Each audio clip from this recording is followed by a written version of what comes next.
Top quality और consistent performance के लिए सिर्फ सिल्वर पंप नाम याद रखना। ಏರ್ಪೋರ್ಟ್ ವಿಚಾರ ಸರ್, ಏನು ಹೇಳಿ? ಎರಡನೇ ಏರ್ಪೋರ್ಟ್ ವಿಚಾರ ಎಲ್ಲಿವರೆಗೂ ಬಂತಂತ ಸರ್? ಎರಡನೇ ಏರ್ಪೋರ್ಟ್ ವಿಚಾರ ನಮ್ಮ ಇಂಡಸ್ಟ್ರೀಸ್ ಮಿನಿಸ್ಟ್ರು ಅದೆಲ್ಲ ಕಂಪ್ಲೀಟ್ ಇನ್ಫ್ರಾಸ್ಟ್ರಕ್ಚರ್ ಮಿನಿಸ್ಟ್ರು ಅದೆಲ್ಲ ಕಡೆನೂ ನೋಡ್ತಾ ಇದ್ದಾರೆ. ಇನ್ನು ನನ್ನ ಹತ್ರ ಚೀಫ್ ಮಿನಿಸ್ಟರ್ ಹತ್ರ ಇನ್ನು ಫೈನಲೈಸೇಷನ್ ಮಾಡಿಲ್ಲ, ಚರ್ಚೆ ಮಾಡಿಲ್ಲ. ಪ್ರಿಲಿಮಿನರಿ ಮೀಟಿಂಗ್ ಆಗಿದೆ, ನಾನು ಇಲ್ಲ ಅಂತ ನಾನು ಹೇಳೋದಿಲ್ಲ. ಸೊ ಗ್ಲೋಬಲ್ ಇನ್ವೆಸ್ಟರ್ಸ್ ಎಲ್ಲ ಮೀಟಿಂಗ್ ಎಲ್ಲ ಮುಗಿಲಿ, ಆಮೇಲೆ CM ನಾವೆಲ್ಲ ಕೂತ್ಕೊಂಡು ತೀರ್ಮಾನ ಮಾಡ್ತೀವಿ. ಮಾಡಿದ್ದಾರೆ, ಚರ್ಚೆ ಮಾಡಬೇಕು. ನೆಕ್ಸ್ಟ್ ಕ್ಯಾಬಿನೆಟ್ ಅಷ್ಟು ಚರ್ಚೆ ಮಾಡ್ತೀವಿ.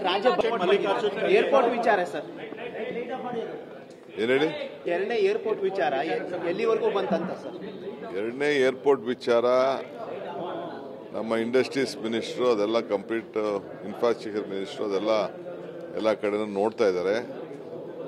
ಇನ್ನು ನನ್ನ ಹತ್ರ ಚೀಫ್ ಮಿನಿಸ್ಟರ್ ಹತ್ರ ಇನ್ನು ಫೈನಲೈಸೇಷನ್ ಮಾಡಿಲ್ಲ, ಚರ್ಚೆ ಮಾಡಿಲ್ಲ. ಪ್ರಿಲಿಮಿನರಿ ಮೀಟಿಂಗ್ ಆಗಿದೆ, ನಾನು ಇಲ್ಲ ಅಂತ ನಾನು ಹೇಳೋದಿಲ್ಲ. ಸೊ ಗ್ಲೋಬಲ್ ಇನ್ವೆಸ್ಟರ್ಸ್ ಎಲ್ಲ ಮೀಟಿಂಗ್ ಎಲ್ಲ ಮುಗಿಲಿ, ಆಮೇಲೆ CM ನಾವೆಲ್ಲ ಕೂತ್ಕೊಂಡು ತೀರ್ಮಾನ ಮಾಡ್ತೀವಿ. ಮಾಡಿದ್ದಾರೆ, ಚರ್ಚೆ ಮಾಡಬೇಕು. ನೆಕ್ಸ್ಟ್ ಕ್ಯಾಬಿನೆಟ್ ಅಷ್ಟು ಚರ್ಚೆ ಮಾಡ್ತೀವಿ.